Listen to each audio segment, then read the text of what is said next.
Good morning or evening, friends. You are about to witness a homage and evolution of Black multidiscipline art, provoking social change through the platform of public television.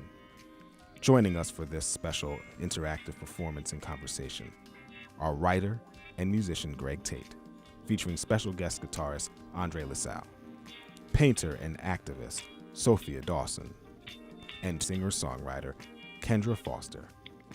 This is Black TV Matters, the soul of today. We tend the ancestral flames. We recall all the names. In wonder as we wander, healing what's been torn asunder. The angels of Wakanda. Angels of Wakanda. In the flame, we call the names. In wonder as we wander, healing whatever's been torn asunder. Angels of Wakanda.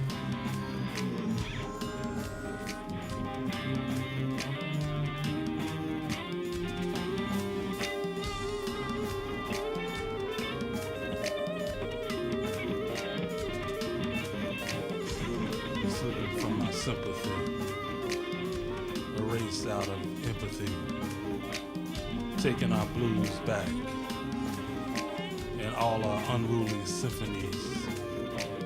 Maroon terrain, subject to pain. Maroon terrain, everything to gain. Maroon barracuda, maroon barracuda, maroon barracuda, maroon barracuda. Tell them they're slipping from your sympathy, erased from empathy, taking our blues back and all our unruly symphonies. Maroon terrain, everything to gain. Maroon terrain, subject to pain, everything to gain. Maroon barracuda, barracuda, barracuda.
na na,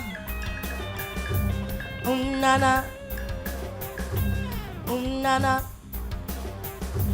na na.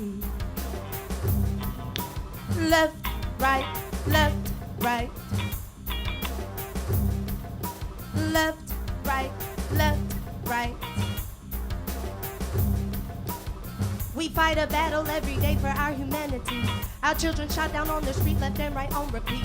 We fight a battle every day for our humanity. Our children shot down on the street, confetti for the beast. Confetti for the beast. Left, right, fallen soldiers. Fallen soldiers.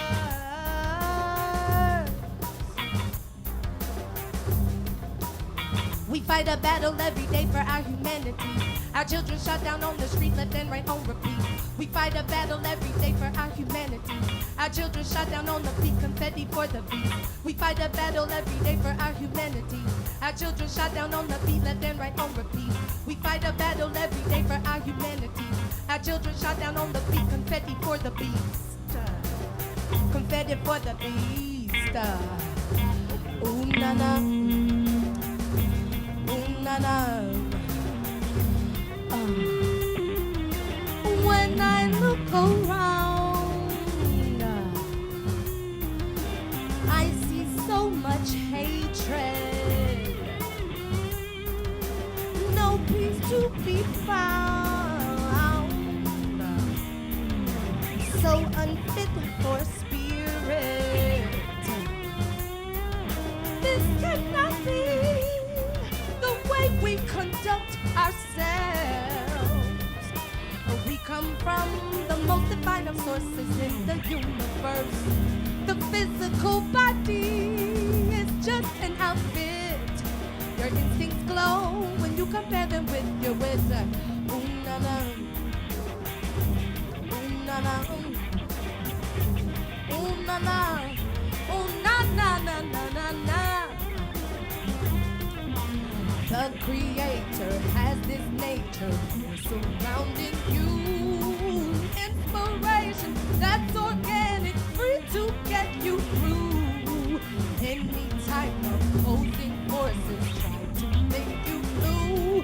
Ooh, lift your head up and look into the sky. You can teach yourself to fly.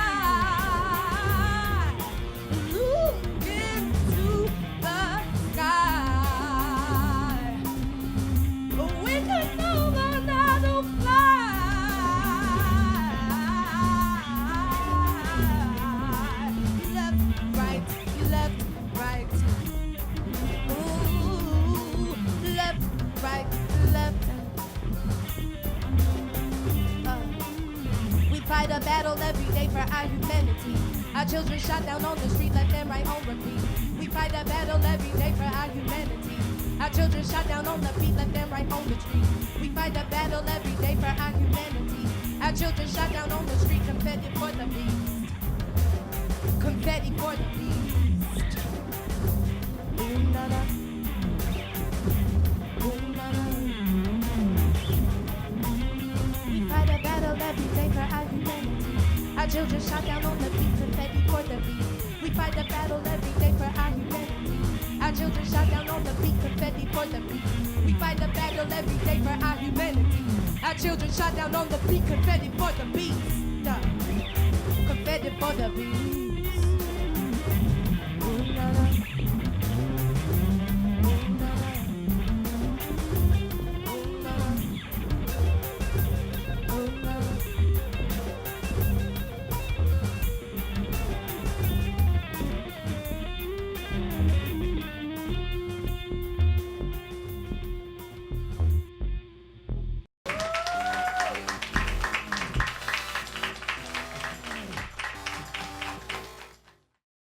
I just want to say first, it's an honor to be on this stage, you know, in this moment with you. I have so much respect for the work you're doing as an artist, as an activist, your ministry, your love, you know, your commitment to visceral commitment to folks. As an educator, all of that. Thank you. Yeah. Tell me about the first time you saw a black artist perform on television and how it affected you. All right, so I'm a 60s baby. Nice. And the thing about that question is so interesting to me is that because you saw black people on television so rarely, I don't even think about music and television as something that was within the frame. Right. Literally, you know what I mean? Until Soul Train came on and the show Soul itself. I think it started when I was about 10, but I didn't really check in until the 70s. So the thing though is when I think about black music and visuals, I think about all those album covers. You know what I mean? And how the music created the cinema in your mind of it, from those photographs or the artwork that was attached to all those great records. James Brown, Sly and the Family Stone, all the Motown folks, all the Coltrane, all of that. But that music, because so much of it was about kind of rectifying and also correcting the image and the profile and the presence of black people in society, like it was more powerful than anything we could have seen on television, especially because I don't think color came in till about 68, 69. So, it's interesting. I don't even think about television in terms of kind of visceral, visual, musical experiences, but I think about the first concerts that my parents took us to, which James Brown, Dayton, Ohio, right after Say It Loud came out, and then Nina Simone a little later. Both of those, I don't know that I'd seen anything at the movies that could compare to seeing those folks live, the way they commanded the stage, what you felt the whole audience right there on the edge of your, everybody was on the edge of their seat just waiting to see what was going to happen next. So that's my long roundabout answer to that question. Yeah. Thank you. That's crazy. I wish I could have just been an ant on a wall somewhere just to see the 60s in color. Like it blows, like as someone that paints in color, often I'm turning black and white pictures into color pictures. But it's like, oh wow. Okay, so next question. Do you identify yourself more as a writer or more as a musician? I would say I think of myself as an artist who communicates with words and sound. And one of my editors at the Village Voice, he made this comment once. He said all of my black writers write like preachers, So I wasn't aware of necessarily having a ministry at the Village Voice, you know what I mean? Because people tell you if you're reaching and communicating, you know what I mean? And it's like once you turn in a piece of writing in terms of journalism, it's like, there's there's a time lapse in terms of, it's not immediate feedback necessarily, but I always, because I was tried to be a close listener to the music. When I started writing about it, I was trying to translate what I heard into words, into words that had the same kind of dynamism and rhythm and flow and capacity for spiritual, mental stimulation, So that was the mission, when I think the thing about playing music is that because I came to performing music fairly late, I'd always everybody in my high school was trying to be in a band, but I didn't really get serious about it till I was about 35, coming out of Black Rock Coalition and just seeing just being inspired by my friends, Vernon Reeds and Melvin Gibbs and D.K. Dyson, Jerry Allen, all these folks. You're around that kind of greatness, you just feel like, man, I got to at least try to do this, you know what I mean? And but as somebody who was writing as a journalist, what you learned once you had to present your thoughts and feelings and presence on stage was respect for the preparation and a respect for anybody who walks that mile from backstage to right in front of folks. You know what I mean? So and it was definitely humbling, you know, because I remember the first gig I did with the band I put together in the 90s, Women in Love. A good friend of mine, a writer, Michael Gonzalez, he said, yeah, man, a bunch of us came down there just to see you F it up, right? And I did F it up. You know what I mean? But from being around great people, some of the musicians I mentioned, I'd seen them have bad gigs, and I was like, yeah, ain't no bad gigs. You just make it up on the next one. So. The Black, what did you say, the Black Rock Coalition? Yeah. That's an organization, a group of us founded in 1985 to kind of address the erasure and the denial of black folks that space in the music industry of that time to play our own music, you know, and confront racism in the industry in the other ways it presented itself. But also, you know, going back to what you said about, you know, not carrying anger forward. You know, what we realized when our first meeting, we got together and, you know, we were just, you know, glitching and moaning, you know, and then about an hour later we said, okay, what are we gonna do? We're gonna start putting our own shows. We're gonna put our own music out, you know what I mean? So it became very proactive, very much about this community in celebration of our tradition, of our ancestors, and kind of showing people what was meant by, you know, talking about a coalition of black folks who rock. You know what I mean? So we took to the stage in the downtown scene. You know, we did a 3-day festival at kind of the premier downtown rock club, CBGB's. Wow. You know what I mean? And put all our bands up there. And we, you know, we also wrote a manifesto where, you know, we just said rock and roll is black music and we are its heirs. Yeah, you know, and what was interesting is that we got more response from people from non-musicians in the community than from musicians. Because we had musicians straight up tell us, like, y'all are, you know, you're throwing your careers away, you know, trying to bring politics into music, you know what I mean? And then a few years later, the flagship band, Vernon Reed's Living Color, they got a Grammy. And the next thing we knew, it was full of bands, full of cats who wanted to jump on the bandwagon, rather. You know what I mean? But Coalition's been around, you know, now almost 35 years, you know, and we're still, you know, representing, you know, for Chuck and Little Richards and Bo Diddley and Jimmy and all, you know, P-Funk and all those folks, man. You know. Hi, Sophia Dawson. Hey, sis. Queen, goddess. Do y'all see this work? I was like severely, yes. Do y'all see this work? Do y'all see it happening live before your very eyes? That's all God, all God. I just show up. I just show up. I'm telling y'all. Yes, I say. I am honored to interview you because I'm a brand new fan. Okay, so let's get on with it. Wait, real quick before you start. Yes.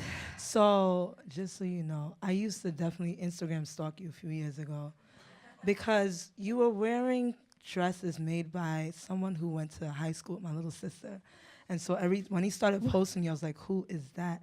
And then, yeah, and then that whole Black Messiah, the Vanguard album, I was in love with it. So, yeah, a few years ago. I was like, wow, it's her. We're going to be in the same room. Oh, in the flesh. Me too. Oh, my God. Yes. So, Sophia. Yes. What inspired your canvas collage painting style? Okay, so maybe, I don't know what year, maybe this was like 2011. There's an elder artist whose name I also cannot remember. I'm sorry. I don't know what's happening with me today, but he runs this organization called, or he used to run this organization called National Conference of Artists, and it was all black visual artists, and they basically worked as a collective to show each other's art and put together exhibitions in the 60s and 70s. And so I went to visit his studio, and he had this tiny painting, and it was done in layers, and I was like, what's that? And he was like, oh, it's canvas collage, and I never heard of that. But it made sense to me because I paint portraits, and I'm really into making faces, but when it comes to background, when it comes to clothing, it's not my favorite part of the process. And so to be able to work on the portrait separately from the background, that's why I started doing canvas collage. So like even the paintings that are showing, you know, if there's letters in the background, if there's fabric, it was done separately. And so I could treat the paint and like be present with the paint differently from how I can work with the rest of the materials. I don't know if that makes sense. Absolutely. And just as like, so you're layering. Yeah, so like even like this, so I can work on the ground, I can work on the wall. I can have like more freedom, and then when it's time to mount it and get ready to show it, then that's like a whole other level and thought process. Oh, wow. So the mounting is even a part of the process in the artwork, because Yes. are you cutting these images out and laying them against? Did I miss that about the other thing? Yeah, so I do the background separately. I cut them out. A lot of glue, wood glue, Mod Podge, Wow. and squeegeeing. And that's why, you know, I got my toes done today, and I was like, I was going to get my nails done. I was like, it's a waste of money because glue is just a waste. And so my hands may always look like this. Doing God's work. That's what happens when you know, when you're doing God's work. You know. Crazy. Look, it could be an unholy place. We got to get our hands dirty. It's true. It's true. Trying to make it holy again. It's true. That's the whole fact. Oh my goodness. Okay. You've drawn portraits of political prisoners. Yes. What made you correspond with them, and what have you learned from them? Okay. So it's called the To Be Free Project. It's an ongoing body of work. It started in 2010. I had just had my son. I have one son. He was about 6 months old at the time, and throughout my pregnancy and after he was born, I was taking an African American history course at SVA with Dr. Rosalind Jeffries, who's amazing. This one day, she put on this documentary, and she's like, you know, this documentary is not really supposed to be shown in this country. And so I woke up, I was like, okay, what's she about to put on? And it was my intro to the Panther movement. It was my intro to a lot of things, actually that whole class. I probably read about the Panthers in one sentence once in a textbook somewhere throughout my whole high school education. And so I walked out of that class. I was actually shaking when I walked out of the class because I didn't know that so many people were killed. I didn't know how so many people had gotten locked up. And I was like, damn, this happened in my parents' lifetime. How come I don't know this? And I'm like, okay, granted, I went to predominantly white schools my whole life. Maybe I just been living in a bubble under a rock. And so I started asking my friends who went to HBCUs, like, hey, do you know who so-and-so is? Do you know that this happened? And they didn't know either. And I was like, hold up. So most of the first paintings that I did were just so that somebody would ask me, who is Bobby Seale? Who is Angela Davis? Who is Assata Shakur? That was the beginning. And then I guess what happened next? And then I showed some of that work, and I ended up in a room with the wives of political prisoners, the daughters, the grandchildren. And it hadn't clicked, like I didn't even know that they were still, because the documentary that I watched was made in like 80-something. And so in the year 2010, I was like thinking that was just an old documentary. But when they started talking, Dequi Keone Siddiqui, she's my mentor, her husband, Sekou Odinga, was a political prisoner. We were at a Black History Month event, everybody's celebrating, and she stopped the whole panel discussion. She was like, how can we continue to celebrate if you won't recognize the names of these individuals? My husband has been locked up for over 30 years for a crime he did not commit. And she started going off about political prisoners, and that's, so yes, from that Still day. in 2000. Yeah, 19. I mean, we have about 25 people, specifically from the Black Panther, Black Liberation Movement, that are still in. So Oh, wow. in 2010, after meeting Dequi, after meeting some folks, I started going to these letter writing sessions up at City College. Used to have a center called the Assata Morales Center. It got raided. It got shut down by the college a few years ago. But once a month, there used to be letter writing sessions. We'd sign birthday cards to political prisoners. We'd watch a film. We'd eat some food. And that was where it started. And then one day they're like, why don't you write your own letter and stop signing birthday cards? And so for the past almost 10 years now, I've been writing folks. I'm going to visit them in prison. Dr. Mutulu Shakur, Tupac Shakur's stepfather, he's still a political prisoner. Not a lot of people know his name. He writes me. Robert Seth Hayes, he came home a few months ago after over 40 years Herman Bell came home also in 2018, if I'm not mistaken. Debbie Africa, Michael Africa came home very recently. They're from the MOVE organization. I'm sorry, I'm going off. But like they, Continue. over 40 years of political incarceration. There were 9 of them in total. 2 of them died in prison from unknown causes. Debbie and Michael are the first to come home. They just got married a few weeks ago. They had a child together before this all happened. So like things are moving. And when I first started the project, I didn't really know it. Like God had just pricked my heart, and He was like, "Do this," and I was like, "Okay, cool," because that's the way my life is set up. When He tells me to move, I do it. But I didn't know that, you know, that something would come from the work. I never knew I'd have a platform to share it. I didn't know that people would be coming home, and now that they're coming home, you know, with felonies on their records as elders, being denied medical care, all the stuff that regular people would be offered, they're denied it because they have this felony on their record. And so that is the next phase of the work, figuring out how the work can financially support them. Wow. That is truly awesome. Like, that is truly awesome, because you're really mobilizing stuff that we really need to be more aware of. I mean, that's incredible, right here. I mean, we know there's political prisoners all over the place, Right. that are just sitting there from young to old. And Yes, so for you please. to, and you incorporate those letters into the artwork as Yes, well. the I physical started artwork. to after they gave me permission to. Okay. I started to. Yeah, so just like collaging in the background, I've done some blown up, like larger than life letters. Like for example, Seth. One time I wrote him and I was like, "Okay, what's the first 21 things you want to do when you get home?" And so that turned into an art piece. But yeah, so Oh, wow. it's the paint. It's levels to the work, and so I figured there should be levels to the painting. Absolutely. Yes. Oh my goodness. See, that's so amazing. It almost makes me want to stay there, but I know we have more. That's truly direct mobilization. It's beautiful to have an open heart to all of that. That is a lot of energy to carry. Yes, please. Knowing more about the justice system, how do you keep from getting bitter? So when I found out about this work, I was very angry. I was upset. My whole family was like, "We don't know what happened to her." Like, because it was just so unfair, you know? And I couldn't understand how people like them could go through so much and then we still got the same problems, everything that they fought for. Like, one time I was in a room with a former original Panther, and he started apologizing. He was saying, "I'm so sorry that we failed you. I'm sorry that we failed you." And that like cut my heart, because it's like, damn, to sacrifice so much, to still be locked up, and we still on TV protesting for the same stuff that. So there's like a body of work that I did, it's ongoing work, I guess, called Every Mother's Son, and it's portraits of mothers who've lost their children to police brutality.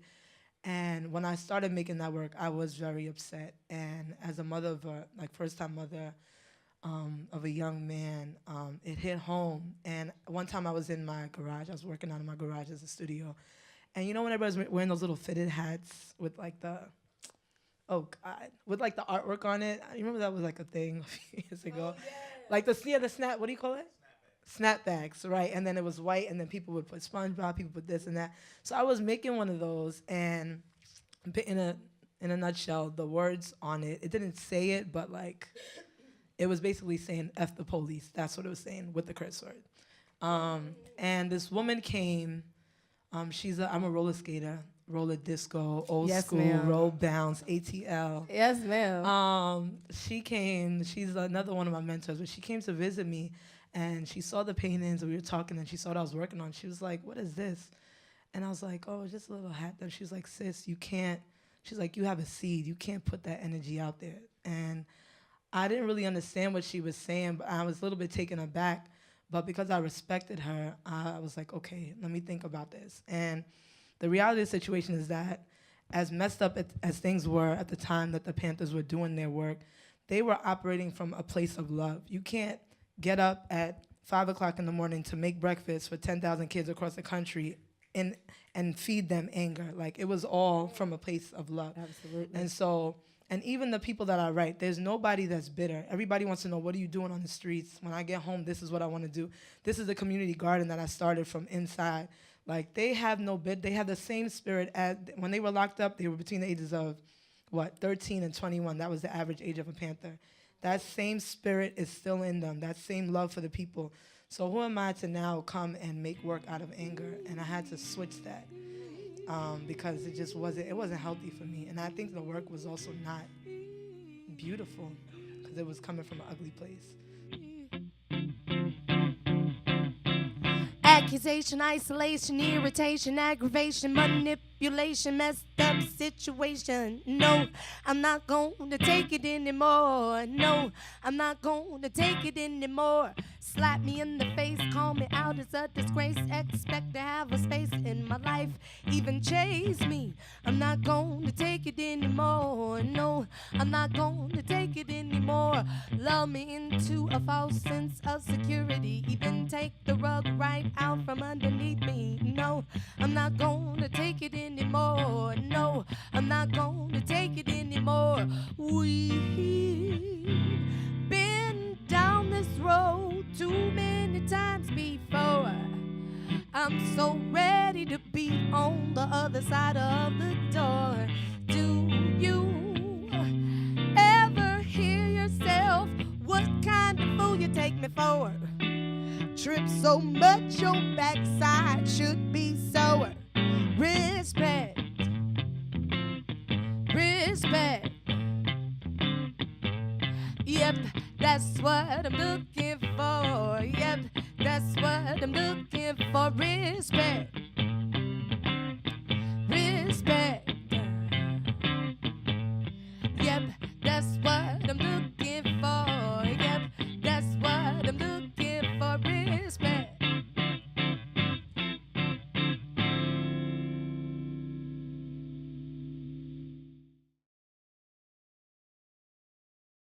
So we just met on this gig, but I told you I've been following you since P-Funk Live at Montreux. Oh, man. You know what I'm saying? And likewise. Yeah, you know, and of course, work with D'Angelo, and in your own solo work. So I have questions for you. Yes. How much of your writing comes from observation versus personal experience? Definitely, we probably create often off of catharticism and personal experience. But then, we're looking at all the stuff around us. We're taking it in. We have relationships to people we know or don't know. And so, yes, it's all of the above. All right. And then this is probably a question you could probably give an essay response to, I think I know the question he's about to ask well, me. boom, boom. Yeah. Hit me. Yeah. I was born. We're going back to P-Funk and working with George Clinton. What did you learn about artistic expression, freedom of expression in that experience, and also just relating to an audience? Because P-Funk definitely has always just broken the wall between what was happening on stage and what was happening in the house. Oh, wow, yeah, indeed. So I'll just start with the off the cuff, and then I'm going to go to this note that I think might have summed it up fairly cool if I put it right.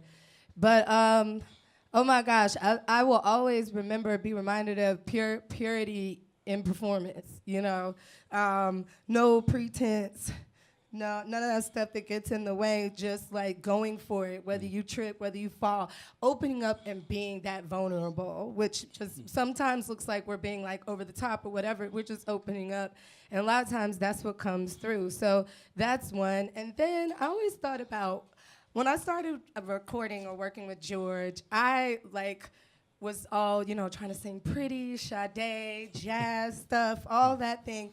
And one time, he really broke me into character, stylizing, because his whole thing was if you bring the character in along with that great voice and all that, you're immortalizing something, you're making more. So in that, I'll say, working with George taught me to immortalize that expression in characters, epics, and conviction. And the other thing that they did was sending messages of liberation, empowerment, and the almighty ancestors and beyond through a still existent yet proverbial underground railroad, hiding these potent messages in the groove and the vibe and the fun. And I'll explain that because I think it's very pivotal, important to understand. They were certainly activists in their own way. You were always seeing us, you know, black folk, brown folk, disenfranchised folk, in places, in space, in the White House, all of that. Always reminders to follow the vibe. Always the reminders to not be enslaved by the slavery that's perpetuated all the time. The freedom from the need to be free. Escaping all of it and breaking down the walls around you, you know, and hiding it and stuff that look fun and wild and crazy and everything. But it's there, you know. It's even especially there in Pedro Bell's artwork. So this is... what I learned. And because we still have to hide these messages, y'all. We can't be so blatant with them. Have we not seen people get extracted, you know? So, yeah, all right. So, yeah, man. So, do you believe that better art comes from pain and turmoil? Whoa. I like this question because, yeah, I mean, a lot of good art comes from pain and turmoil. You know, I honestly said when we were creating Black Messiah, I wish we didn't have to, you know, still be screaming about this stuff. I wish we didn't have to use, you know, our art to say some things sometimes, like it's still going on. But I would say pain doesn't always fuel great, like, art. It's not the only thing. Thank goodness. We all walk around here in pain and sick all the time. And what I found recently, because I'm about to release another album, y'all, next month, shameless plug. Next month or June, and a video coming out, is that I found a lot of joy, and I found a lot of empowerment and healthy happiness and liberation of my own. And what I found is that what they don't let you know is that power is abundance. Power is abundance. There is more than enough, you know, wealth for in every way, from money to fame to spirit to everything, for all of us to be a star and to be our complete, like. So what I figured out the revolution may be in activating each of our light, because when you feel real power, not this fake power they tell you about, it makes you want to share. You feel so good that you want to share and you want to see people doing well. That's real power. And if we're all like shining, how can we throw shade when we're all shining our lights completely, you know? So, yeah. Yeah, well, I always loved George Clinton's take on the blues, which is, he said, without the humps, there's no getting over. Amen and ashe. Yeah. Hallelujah, namaste. Yeah.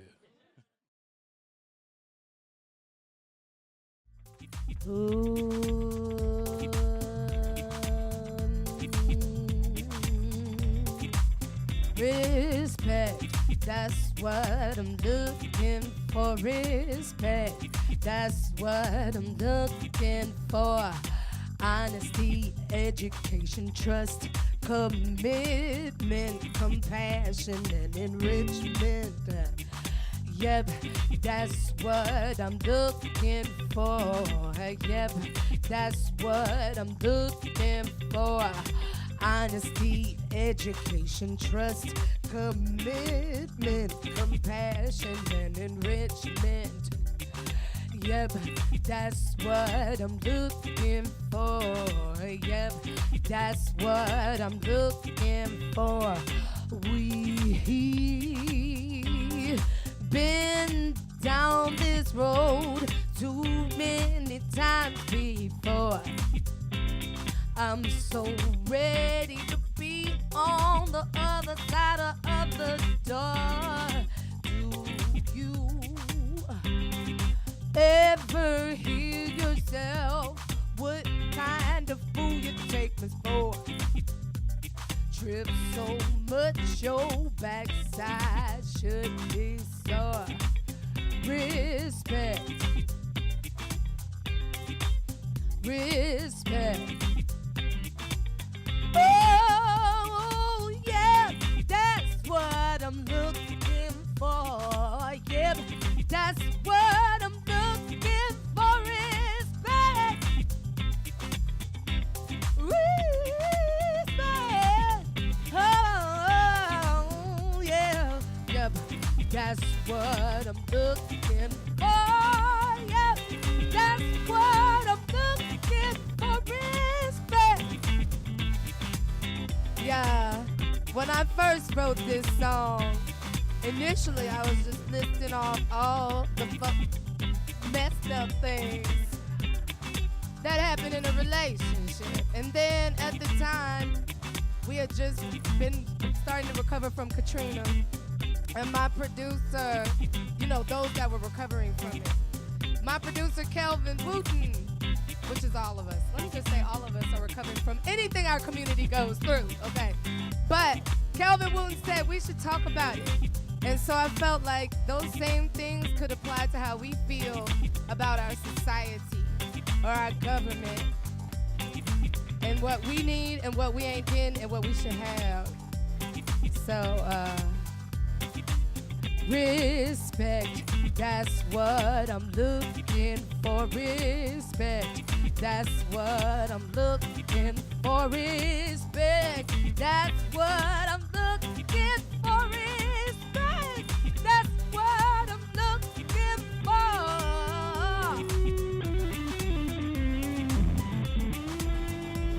Andre LaSalle, ladies and gentlemen. You got something to say too.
Andre LaSalle. Woo! Greg Tate.